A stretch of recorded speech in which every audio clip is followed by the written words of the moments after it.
Hey, good morning, good afternoon, good evening, wherever you may be. Scott Luton, Greg White with you here on Supply Chain Now. Welcome to today's live stream. Gregory, how you doing?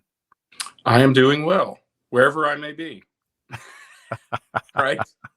Sometimes that's an easier answer than it is other times. Am I right? Yes, the best laid plans of mice and men and all of that, right? Yes. Yeah. Well, I'm looking forward to where you're going to be next weekend, but we Oh, won't let baby. that cat out of the bag until you're good and ready, okay? Yeah, that's good. Thank you. Top secret. There are Top. probably one or two people in the audience that can guess, but Well, we're looking forward to getting report back live, but we'll get to that in a moment. But today, folks, looking forward to yet again. It's The Buzz, a live show that comes at you every Monday at 12 noon Eastern time. As always, we're discussing a variety of news and developments today across the global business spectrum. And hey, Greg and me and Amanda and Catherine, all of us want to hear from you. Give us your yeah. take in the comments throughout the show. And Greg, if folks are listening to either the live version every Monday or the podcast replay, there's two things that we would suggest they do. What are those two things you think? Well, one for sure is phone a friend. Tell somebody. I mean, seriously, practitioner or just general business person. These are great takes on, some hot news topics. So yeah, tell a friend.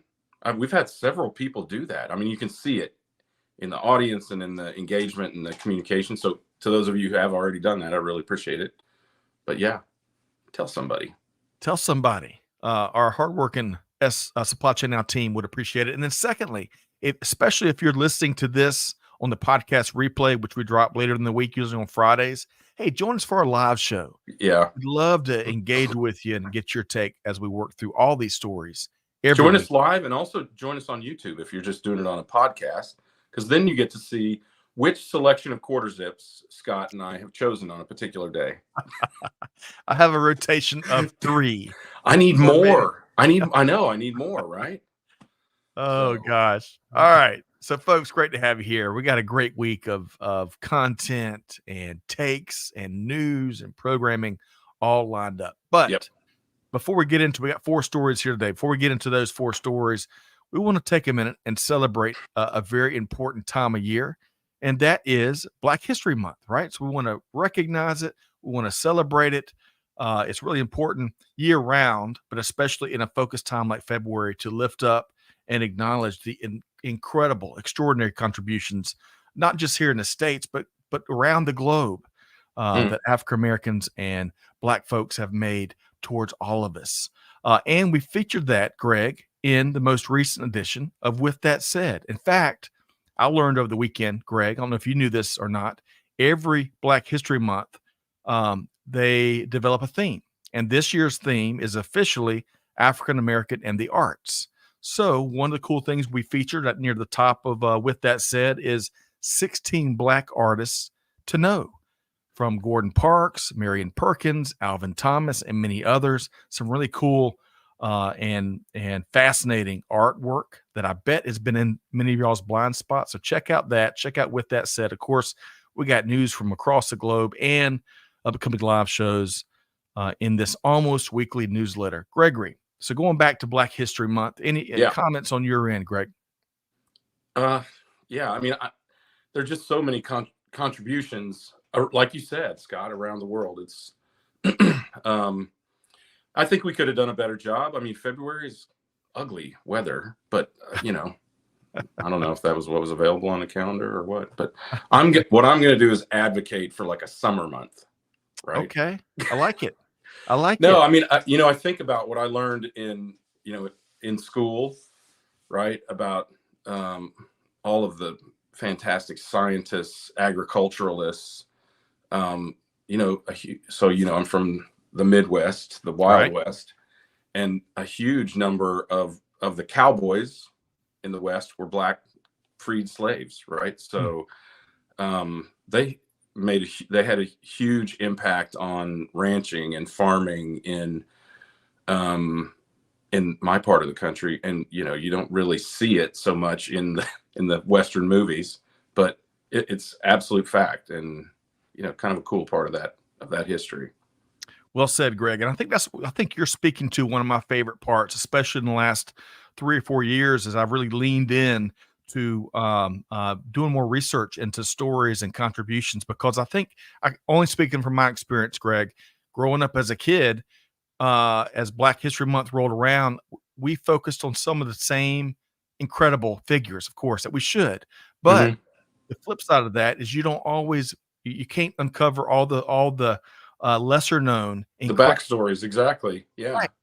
But one of the things I love about these themes, some of the artists and painters and the folks that we included. And with that said, y'all check that out. And also, one last thing before we move on, if you've uncovered a new figure from your own journey, from your own research, from your own consuming different views, news and views out there, hey, let us know. I'm always What on a the hunt great idea. for new Yeah. story.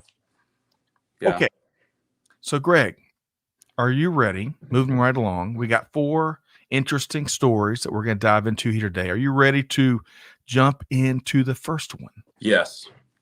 Well, then Forgive me let's if I move. look down here. I have them on my phone because, Hey, you and everybody else these days. unplanned, no travel. Yeah. Right. What is not on our phone? Right. Okay. Well, so I want to start with some news in one of our, and certainly my favorite industries of all. That's the manufacturing world. Now, as reported by our friends here at Reuters, the Institute for Supply Management's manufacturing PMI, well, it showed a reading of 49.1 in January. Now, if you listen to us regularly, you know we usually hit this number not every month, but often.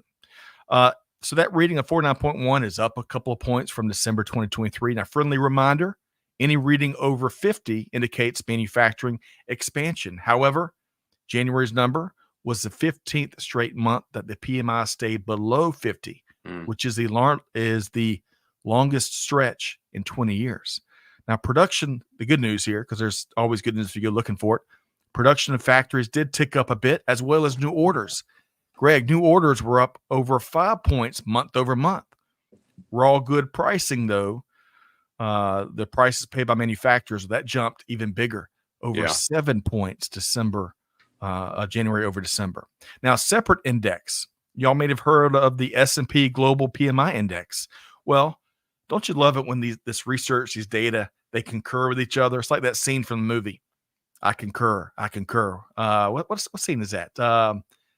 Catch Me If I Can, I think, is there a moment where all Leonardo DiCaprio knows to say as he's acting like a doctor is "I concur, doctor." Anyway, so S&P Global PMI Index concurred with what we saw from ISM's PMI, and it showed manufacturing activity expanding as well as new orders increasing. Get this, Chris Williamson, who we've quoted here before, the chief business economist, a real one, not like me and Greg, at S&P Global Market Intelligence said that, quote, new orders are rising at a pace not seen for over a year and a half, end quote. Now, Gregory, your thoughts on what we're seeing there? Yeah, the immediate thing it makes me wonder, because pricing shot up so much, is it more orders in units or is it just more orders in dollars? I was not able to figure that out from this article. And what these numbers really show is that manufacturing is contracting more slowly, not growing. Right. It's not expanding, right? But it's contracting more slowly. So we haven't turned the corner yet, but and I think inflation is keeping the numbers afloat a bit, because just anecdotally, I haven't really seen evidence of manufacturing increasing in a lot of places, but it does seem to be declining declining at a lesser rate. I'll go with that. Yeah. Not an economist or a linguist, apparently. That's okay. It's all right. Well, hey, you raise a great point. And the other thing that we are not seeing is massive new hires in the manufacturing industry, right? And that will really be a telltale sign, right? Well, maybe. I mean, we keep talking about how people are staying away from manufacturing in droves, right? The younger generations don't want those jobs because, here we go, Scott, ready? Because they perceive them as dark, dirty, dangerous, and dull jobs, right? in a lot of cases, you're actually dealing with technology. But I think we might want to look not only at jobs, but also the level of automation in manufacturing to gauge whether manufacturing is starting to come back, because of two things. One, as I said, people don't want those jobs. And two, there is absolutely no way that American manufacturing can compete if using costly American labor, right? So they have to automate.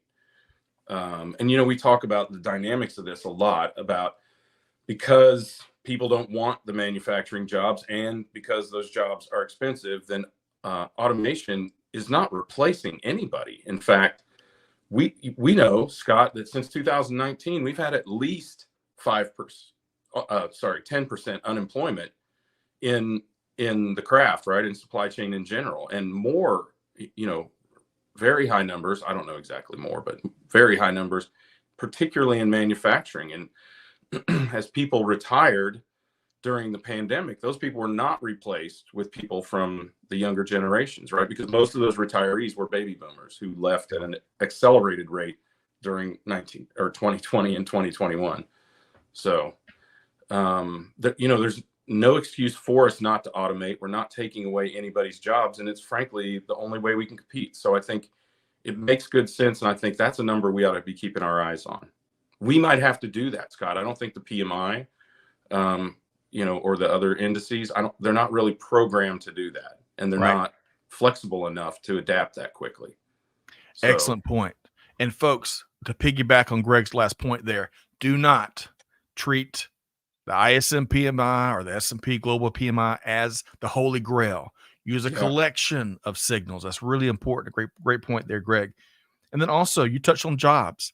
Last week, two big jobs for the U.S., two big jobs reports came out.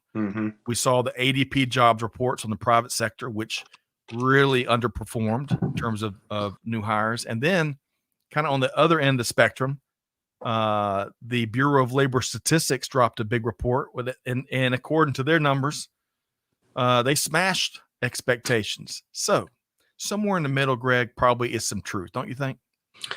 There's lies, Scott. There's damn lies. And then there's statistics, to quote the great philosopher Mark Twain. Yes. Love it. Love it. So y'all check it out. Use a bunch of these signals. Though. It's really, really important. But I'm always, I love, I'm a big old data nerd. So I enjoy. Well, I mean, we have to use something, right? But I agree with your earlier statement. We have to mitigate that with what we know, either anecdotally or from other data, and blend that data together to make a real judgment. Because there are purposes for especially governmental sponsored statistics, and mostly it's to make politicians look good. So we have to temper that with some other metrics. I'm so glad you mentioned that. And so I got to add one more point to your point, Greg. As I'm reading, and I'm not even going to name the media source, but as I'm reading the BLS data that was very rosy that came out late last week, the quotes they used, I'm going to paraphrase this, but it was basically like remarkable. That should be the key takeaway from this jobs report. It's remarkable. I mean, it's just over the top. We need reasoned, rational, balanced coverage. Give me the numbers, So we're going to get remarkable. We're not going to get reason because of re-election. That's even better than the 4 Ds you laid out a little while ago. Okay. A lot more to get into, but this is where we're starting. Let's say hello to a few folks. And by the way, we're dropping the links to each of these news stories in the comments. Y'all can check them out on your own. Donna Rand. Donna, great to have you here via LinkedIn. Let us know where you're tuned in from. LK, Larry Klein from Albany, Georgia is back with us. Great Scott. To see you. Did I say it right? Just Albany. Albany. I always get it wrong. I love that. Everybody but people from Albany say right. But I've been corrected. I have a very good friend from Albany, and I've been corrected multiple times. So I'm just trying to help you out, Scott, in case you ever head down that way. I am corrected every time. I just say it in the car all the way down. Albany. I'm corrected every time Larry shows up because I say it wrong. But great to see you. You've been a old school fan member of ours for a while. Frank Tucker from Birmingham, Alabama via LinkedIn. Great to see you, Frank. And hey, John Perry is back with us from Maine. Great sense of humor. The pressure's on, John. And hopefully digging out from the snow, and I fear there may be more headed your way. I mean, it's Maine. Do we even need to say that, right? That's right. And Donna, of course, from Houston. That's right. Donna, great to have you back. Yeah. Okay. So, Greg, we have got our second story coming up here. I show our graphic, and I want to open this conversation. So we started in the manufacturing sector. Now we're going to open it up to a little bigger picture, right? Yep. Universal themes. So great. I think it's a great read here from CIO Dive on 7 business technology trends that they're watching in 2024. I'm going to share a few of these, and then we're going to hear from Greg, a longtime technologist and entrepreneur in this space. So stay tuned for what promises to deliver here. So here's a few of these trends that they're watching. Gen AI power to the people, especially the non-tech talent. I love that one. The role of the CIO is evolving to be more of a total technology leader. Distributed cloud continues its march onward and on premise. And as I love this one of these trends, we got to get past just the Gen AI hype as the pressure builds to find real return on investment. And finally, FinOps. Yes, we have new. I guess that's not an acronym, but what's that? What's the when we chop off second and third syllables and focus on the first one? Contractions. Is that a contraction? No, I'll go with that. Yeah. FinOps practices continue to mature as business leaders look to squeeze more value out of every dollar spent on tech. Now, Greg, what's your take here, or what's one tech trend that you're going to be watching closely this year? Anything to do with AI, particularly generative AI. Definitely the role of the CTO and CIO, any of what we used to call the tech people, right? Because think about how many conversations you've had where you talk about the tech people and then you talk about the business people, right? I've always had a bit of a beef with that, especially even when I was on the business side. I've always had a bit of a beef with that because they have to know the business to know how to select and apply and implement, deploy and manage and support technology in the enterprise, right? So it hasn't always been that way that they have. Oops, sorry guys. That they have. I wish everyone could see what I'm doing where I am right now, so they could hopefully empathize. I'm sorry. We're back to the pandemic days of live streaming today. Making it happen. But it used to be just, hey, this is what we want you to implement. But as those disciplines have gotten more and more integrated, technology has gotten more advanced and more useful in the business portion of the business. So I see more and more tech leaders who are intimate with the business, and not just the practices of their business, but also best practice in their industry, things like that. And so many technology companies are really advisors in that regard as well. Not just here's how you will use this technology in your environment. I mean, there's still a measure of that, but also with taking the knowledge that they get. I implemented supply chain technology over 1,500 times. I can't even remember now. And every time I learned something that was applicable to another one of our clients or potential client or something like that. And the value of that is so incredible. Just those little tidbits of things that you don't get because of the sort of tribal knowledge of your company are so valuable to expanding the business. And every technologist can provide that. So I think that's really important. Well said. The tech people, they are no longer out on an island somewhere. They're a big part of how business is done these days. And I appreciate your perspective there. Well, I think, Greg White. I mean, it's the same with a lot of the technologies that are mentioned there, right? Right. Gen AI. I mean, I think there's kind of two elements that they discuss: generative AI, general generative AI, and the party trick known as Chat GPT, right? And how to turn that into, and people are doing it every day. I never cease to be amazed by what people, and even our people, Scott, like Mary Kate, who runs marketing for us, what she has found that she can use generative AI for is really and truly impressive. And they're just constantly, especially in our marketing area, they're expanding that. And we can do the same in the other parts of the business, finance and supply chain, sales, all of those things. There's great opportunity for that. So the large language model, which is what you call a chat GPT or whatever, Bard, whatever else, those are sort of a gateway to the other aspects of generative AI that can do really complex tasks, right? Because what generative AI does in a nutshell is it's sort of like two people arguing, going, I think this looks right. Is this right? And this little arguer says, nope, that's not right. Okay, well, let me try and iterate again. Okay, what about this? That's righter, but not completely right. And then ultimately, when they come to consensus, Scott, when to use your word, when they concur, then it is considered knowledge, because one is always checking the other, right? And they don't consider it knowledge that's usable by the technology until they both agree. I mean, if you think about it, it's kind of like brainstorming, or it's kind of like a peer check of a scientific thesis, right?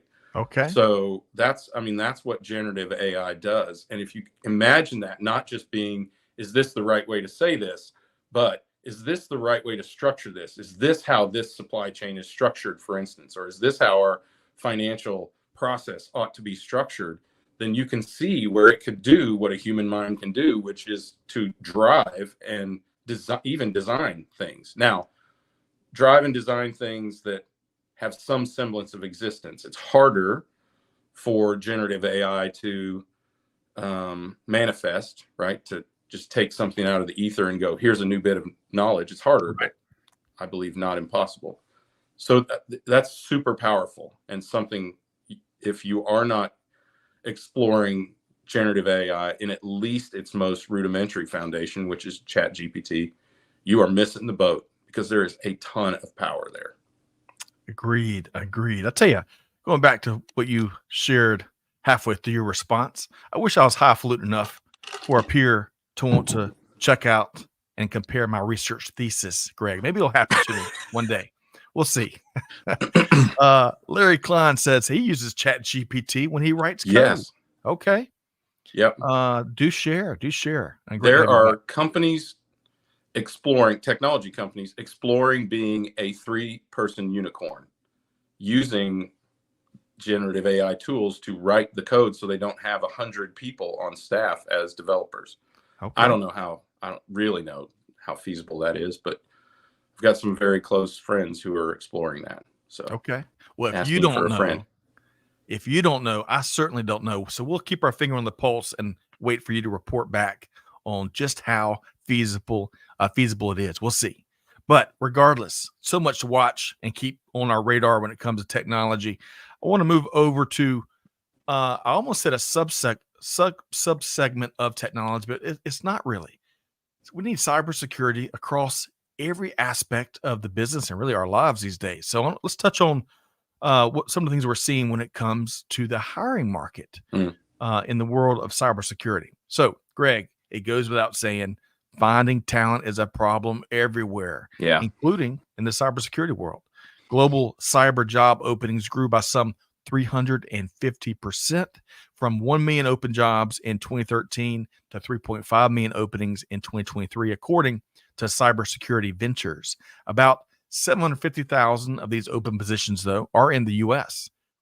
This is an interesting read here from our friends at Dice. It talks about some of the dynamics related to the cyber talent pool. Now, tell me if you've heard this before.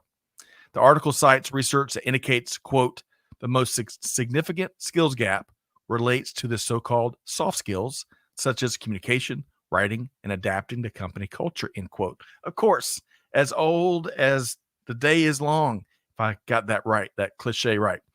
But another challenge, especially is being seen more and more in tech and cyber, sticking to a very defined pool of people. Now, I like what Dave Jerry says, CEO of Bug Crowd, says in this article, quote, By focusing too much on certifications, experience, and background, employers are significantly limiting the talent pool that they can go after. The impact of this is unfilled jobs, losing out on high potential talent, and a lack of diversity of candidates from underrepresented and non-traditional backgrounds, end quote. All right, so Greg, you've hired tons of tech talent in your career. Your thoughts?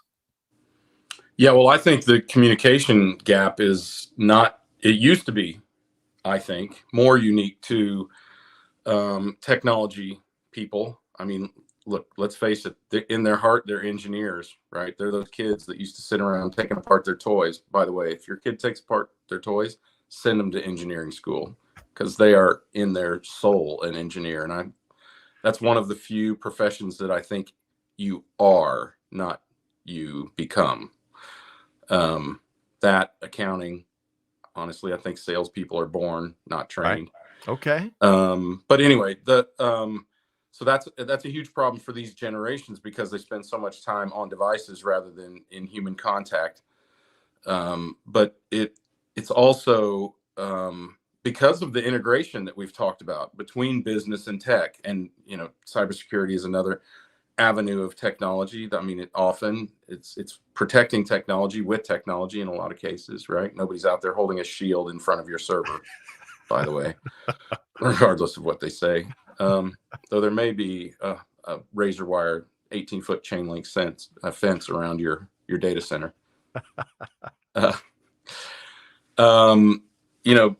think the soft skills aspect of it is really important, and you're right. There is there is a dearth of talent. I don't know if I want to say talent, but talent focused in areas like this. I got to tell you though, Scott, I am a little bit wary of whether, I mean, of course we want to help disadvantaged people, and we want to help people learn how to be in a role, but I feel like that ought to be happening before someone gets hired. There ought to be some level of training. And I think this goes all the way back to our educational system. And that is because we put everyone basically on a college track. And I think the German education system, with the difference between Gymnasium and Realschule, when they basically separate, they evaluate the students and they separate them into, you're more of a technical type and you're more of a, let's just say, ethereal type, right? I don't want to say intellectual, because they're both intellectual in their own ways, right? But when they put them on a track, then that aligns people with the gifts that they have. I mean, I'm fully convinced my youngest daughter is so smart and in college and will do great at whatever she does, but I'm fully convinced that she should be a technical student. I mean, her gifts for, I mean, you and I don't have them, but we know women and other persons in our family who do. I mean, her ability, the kid deinstalled her toilet because she dropped mascara down it, and reinstalled it herself, new wax ring and everything. And she's not even a certified plumber. And just think about what plumbers make these days, $200,000-$300,000 a year. So I think that we need to start with, I don't know how to say this, an adaptation of our educational system, to not focus on a single thing, but to focus on that student's gifts and what that makes their opportunities in society going forward, because those are so easy to identify. They've been being identified for centuries in Germany. So, and other school systems, I'm sure. It's just Germany is the one that I learned about in school. So, I just think that it starts there, and then we have a better pool of talent, and we don't have to redirect them, and we don't have to have companies select people who are unqualified and then try to train them up. That's an unnecessary and unfair expense to a business, I think. So that probably won't be a very popular, that particular part of it, if somebody was to take that snippet, won't be a very popular opinion, but you know the backstory behind it. There is a better way to get these people ready for school. In the meantime, of course, we have to use Band-Aid methodologies until we finally admit that we need to do something about our education system. Right. And that's what I was about to chime in on.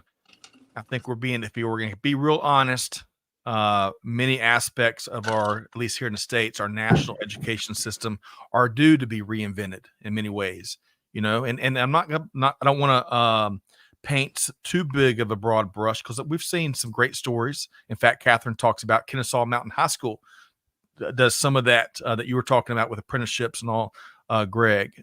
Catherine also says, big thanks to Amanda and Catherine behind the scenes helping produce today's show. Catherine says, bring back automotive shops at the high schools like they used to have. Damn right. You know? Thank you. Makes a lot of sense. Yeah. What do y'all think out there? What do y'all see in your local school systems that you wish were or did not exist? I'll tell you, Allison Krejci Giddens, who's co-hosts this show, makes appearances from time to time. She is, Greg, I don't know if you, well, I know you know this. She is on the march to get more real world training and education in our school systems. You know, she runs a manufacturing facility here in the Metro Atlanta area. And of course, trying to find talent like machine operators, even machinists. That's almost next to impossible as the high-tech talent. So we'll see. We'll have to have some educational leaders on and have a frank conversation around what they see as what's working and maybe what's not working. Okay. I want to really quick. Hey, Derek Staples, great to have you here today via LinkedIn. Derek says your extensive experience in navigating the complexities of supply chain logistics truly sets you apart. It's evident that you bring a wealth of knowledge to the table. Well, thank you, Derek. That's awful kind. Derek, is that Chat GPT? You got Chat That is brilliantly said. It's brilliantly said. And thank you. Yeah, of course. Thank you. Also, can I just say, cool pick, right? Isn't it though? Yeah. Let's see here. Henry, great to see you here today via LinkedIn. Henry poses a question. Greg, and for our listeners out there, maybe listen to the replay. Henry says, hey, do you believe that Apple Provision will have an impact in the future in supply chain applications? Well, I'll tell you, from what I see, Greg, and I'd love to get your take, from training to better and more efficient implementations to visual execution of a variety of tasks within supply chain management to better working with cobots. I think all of those things are in the realm of possibilities. What are your thoughts there, Greg? Yeah, specific to Apple Provision, unquestionably. I mean, you know, they are adverts, but you can see people actually using those things on YouTube and things like that. Unquestionably, that is the most important part of Apple Provision is being able to see through the damn thing, right? So you're not blind to what is truly around you, even while you're virtualizing what else is around you, seeing through it or into it or around it, right? You still see what is truly in front of you. And, you know, who else would think of that besides Apple, right? Of course. So, yeah, I think so. I mean, it allows you to virtualize your environment while you still live in it in reality. Yes. I mean, think of all the videos we see of people doing virtual reality games and then slamming into their bar top or walls or something like that, right? Flat screen, breaking their television. Yes, yeah. Right. Yeah. So yeah, it's a simple solution, but it is genius. Virtualization or, digital twins has been used and will continue to be used for all sorts of things. And, there is a very real effort to map for instance, to map, whatever you want to call it, virtualize, digitize the entirety of Japan. Okay. That's where they're starting. And then they intend to do the world. Every facility, every vehicle, every person, everything. It's hard to do people, of course, because they're not always in the same place. And you don't, by the way, they don't know where you are just because they virtualize you. You just become a little widget in there, walking around in their world. So, I think those kinds of technologies are incredibly valuable. Part of the problem of supply chain is knowing what is where, right? I mean, there's so much money wasted because we lose things in the warehouse or because we can't find them because they're behind a stack of something else or whatever. Excellent point. Let's see here. Speaking of Apple, Greg, we got our small but robust and growing team at Supply Chain Now. During our team huddle last week, we were talking about brands and companies we love, and Apple, far and away, to a person. I've got a list of about 27 bullet points of different aspects of the Apple organization that folks love. So we'll see. We'll see as Apple Provision, as it continues to permeate throughout our households and video game markets. We'll see how industry and supply chain finds a path for helping people be more successful in their roles. Hey, Larry Klein says supply chain should also be taught at tech schools. I say all schools, right? Preach all it. schools. Yeah. He also says here, and this comment may be a little bit too big, a whole generation of kids were told those jobs were not important, meaning the automotive jobs in this case. Auto shop, construction. My children alone, he says, my oldest bachelor's degree is in fine art. His oldest kid's bachelor's degree is in fine art.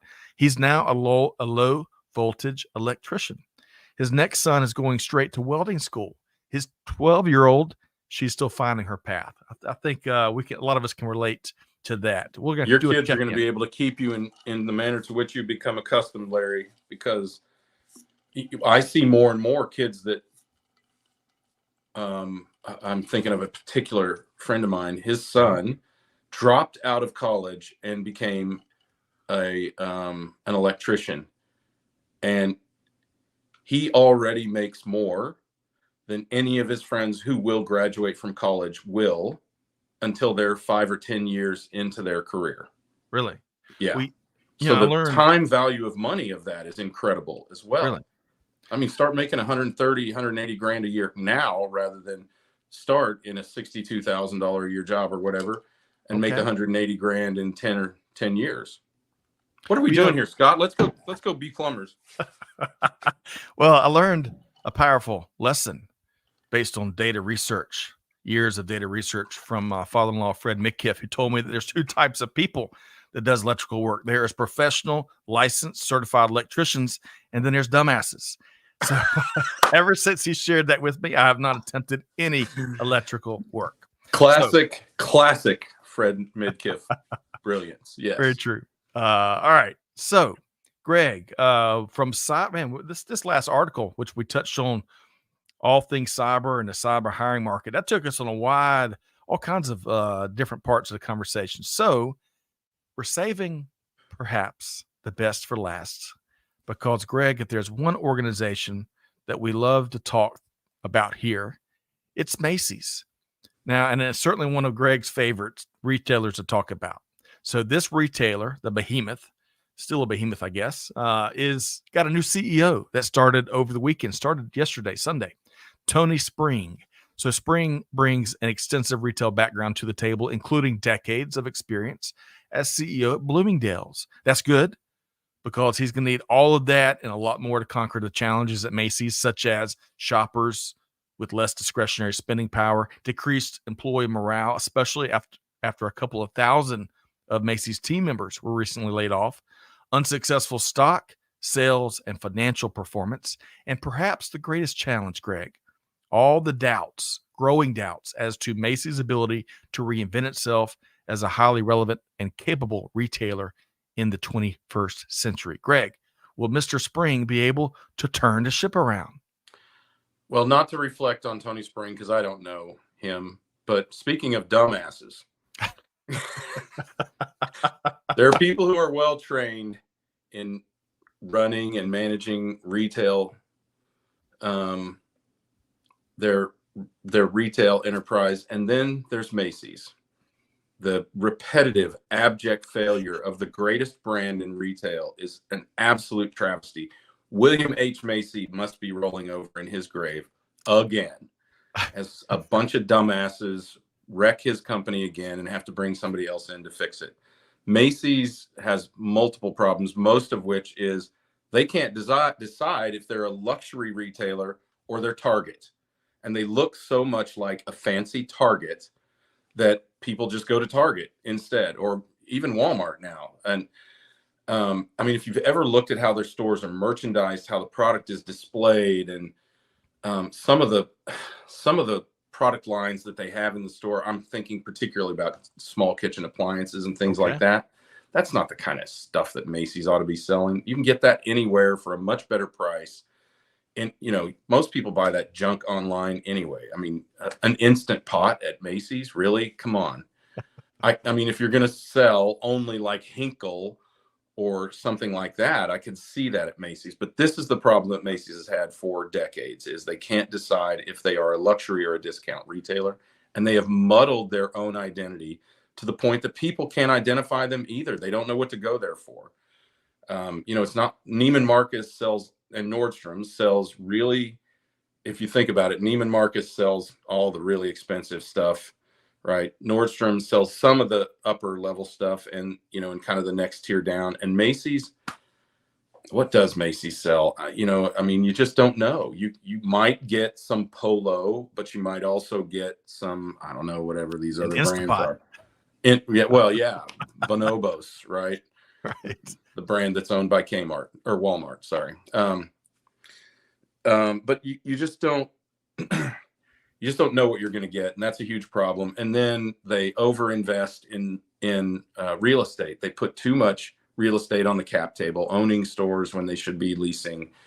And there's so many modern ways to do that, but they've stuck with so many of the old ways of doing retail where real estate was a hedge for the down years of retail. But I've seen reports of as many as 106 stores to be closed. I don't know what Tony will do when he comes in, but he can't do worse than the last management has done. He just simply can't. But I could help him fix that in a weekend. It would be an expensive weekend, Tony, but I could help you. Call us.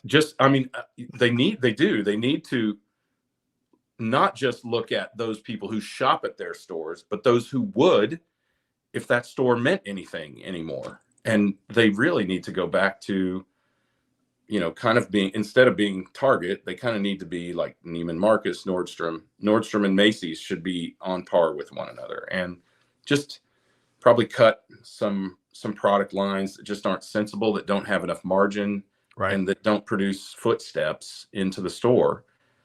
And give themselves a chance to succeed. So, well, I don't know a whole bunch about Macy's other than some of the supply chain side, and as a consumer, I've interacted with Macy's, I bet, once in the last 5 years, and that was just about 6 months ago. Greg, we went to the Mall of Georgia, which is also an anachronism. Right. But believe it or not, there a lot of stores are still active in the Mall of Georgia. It's probably one of the few across the country that still gets a good bit of foot traffic. But I went into Macy's. I still remember the shirts I bought. I bought, I think, 4 shirts. It took me 27 minutes, and I was the only person in line to get rung up and to get my stuff and get out. And it just dawned on me, it felt like it was 1992 again. Folks don't have the patience for that type of, and that's even for folks that even want to go to brick and mortar. Right. Folks want to be able to find what they want, have it sized right, have it priced right, get it in time for whatever they need, and to be seamless and frictionless. And they've got a lot of work to do on top of, Greg, to your greater point, which I think was a great one. What do you think of that tells you, that little voice in your mind that says, "Ooh, I need fill in the blank. Let's go. I got to go to Macy's." Right. What do you think of? God, that is such a great statement, Scott. That is exactly what they're missing, right? Exactly what they're missing. Yeah. Well, Mr. Spring, give Greg White a call. It will be an expensive weekend, but he can help. Not by his standards, but probably not. Yeah. No, I'm sure it pays. But not this good. weekend, Tony. I'm going to the Super Bowl. Oh, shoot. You let it out, Greg. You let it out. All right. Well, the good thing is I already had plans. I definitely did not say that. Well, we've worked through all of our work, 4 stories. Yep. Folks, we still welcome y'all's take here. Can I just say, I hope they save Macy's. I think Macy's is one of the important brands in America, right? It is one of the important brands in America. What else are we going to call the parade? That's right. Right. They invented the damn parade. They cannot let this brand die. And I think, I don't know Tony Spring. I don't know much about him, but I do sense from the little tidbits I've gotten from some of the articles that he gets that. Yes. He gets the value of this brand to America, not just to American retail, but to America, right? So I think they've got as good a shot with him as anyone else. Well said. Okay. So, folks, check out each of these 4 stories. Give us your take. Drop us a line on LinkedIn, shoot us a note on the website, reach out, really any social media channel of your choosing. Put the comments in here. These things live on the social media channels and they still get checked. In fact, we see conversations taking place weeks after the live show has happened. So drop your comment here. All right. So right before we wrap, by getting Greg, since Greg already let the cat out of the bag, we're going to talk about the Super Bowl last. But really quick, Tomcat, who holds down the Fort Force on Twitch, loves that art behind you there. Okay, Greg. since we're unwired, Okay. let's go see it. What do you say? Let's go see it. So that is an old abandoned pier, right? So that's just what they've left in the water. Man. And that happens all the time, by the way, Scott. I did not know that happened all the time, but there are several places on coastlines where they just don't even, those things are buried so far into the sea bottom that they can't practically pull them out. So they just leave them. Thank you, by the way. Who said that? That was Tomcat. Thank you, Tomcat. Tomcat. So come on back from the world. That makes me realize we're missing T Squared. Has he just not sounded off? Are you out there? Tyrone, I bet he's out there. I bet he's out there moving mountains here on this Monday, February 5th. So we'll see. Also, Larry Klein agrees. No distinction when it comes to Macy's anymore. Yeah, Larry, I think Scott nailed it. Nobody goes, I have to go to Macy's for this thing, right? You just don't do that anymore. I remember days, Scott, you probably do too, when of course you thought of that, right? Yes. And you were like, what's a Neiman Marcus? Who is Nordstrom? Yes. Right? Well, I remember, in particular, I remember my parents dropping Macy's when there was a Macy's in our tiny little Aiken Mall in Aiken, South Carolina. But we'll have to walk down the annals of retail history in our next show. But Greg, before we wrap, what a great show, great conversation. Thanks everybody for showing out, bringing your comments, and being here. I know we couldn't hit everybody, but looking forward already to the next couple live shows. Greg, all right, so you're headed. Well, I'm gonna let you share what you would like to share, and maybe what's one thing you're looking most forward to this coming weekend. So Friday, if you want to rob my house, I'll be in Vegas until Monday. Oh, Scott, I didn't even tell you this. This is the dumb thing that I did. So I have a co-founder of another company who lives in Palo Alto, San Francisco. Okay. Yeah. And since I was out there, I thought, let's meet up. I did not think about the fact that we are playing the San Francisco 49ers. I didn't know at the time when I booked it. We're playing the 49ers in the Super Bowl.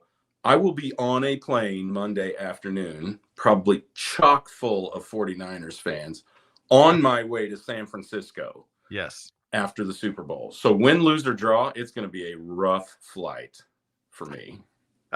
Well, I won't be able to win. I'll be the devil if I'm, and I'll be ridiculed if the Niners win. So very true. Well, but yeah, it's a great experience that we're doing through the Chiefs. I'm a season ticket holder, so the Chiefs have like special packages and there's all kinds of cool parties. Guess what? I get to meet Jamal Charles. Wow. Okay. The number 25 for the Chiefs. And big hero. And of course, Christian Okoye and I have been going back and forth on social a bit. So hopefully we're going to be able to connect. He's an old Chiefs player, as you know. Yes. The Nigerian Nightmare. Yep. Yes. But I know he's going to have a really tight schedule. So I don't even know if that's a possibility. In fact, I don't even know if he's messaged me back on that. So, okay. But there's all kinds of activities planned. It's the Super Bowl in the Raiders Stadium. And Chiefs fans love the Raiders. Right. No love lost there for sure. But there is a Chiefs. This gives me feelings of goodness, and that is that a Chiefs fan was on the construction crew, on the concrete crew, and he buried a Chiefs flag at the 50-yard line when they poured the floor of the stadium. So there is a Chiefs flag right in the middle of the field. Okay. In Vegas. So well, that does it. That does it. That bodes I so hope well that does it for the Kansas City Chiefs. All right. So, folks, join in. If you're still with us, or if you're watching a replay of this, hey, drop in the comments on social. What's one thing you want Greg to take a picture of during his trip? And we'll see. So next week, because Greg is flying around the world, we got Kevin L. Jackson sitting in for Greg for the Digital Transformers edition of the Buzz next Monday. And we hope to gather some content from Greg and his Super Bowl travels. So if you got an idea for what he should take a pic of in Vegas at the game, drop us a chat. One last thought on that. We watched the Grammys last night, and U2, the band, the International Superstars, they did it at that new Globe. They the Sphere. Yeah, the Sphere. They had a song, and then they kind of did a segue to the next category of nominees. No, it sure is remarkable as an outsider. So, Greg, safe travels. Good luck to your Chiefs. Thank you. And report back next week, okay? We'll do. Appreciate it. All right, folks. That wraps today's edition, the first Supply Chain Buzz of the month of February 2024. It's hard to believe. Let us know your take on these stories. Hope you find it. I want to go back to what we dropped on the front end. As you uncover new historical figures that a lot of folks aren't aware of when it comes to African American and Black history, hey, shoot us those ideas. We'd love to lift those incredible contributors up as well. But whatever you do, take something we dropped here and put it into action. Your teams, your families, your organization will all be very thankful. Deeds, not words. And with that said, Gregory, on behalf of the entire team here at Supply Chain Now, Scott Luton challenging you to do good, to give forward, and to be the change that's needed. And we'll see you next time right back here. Thanks, everybody.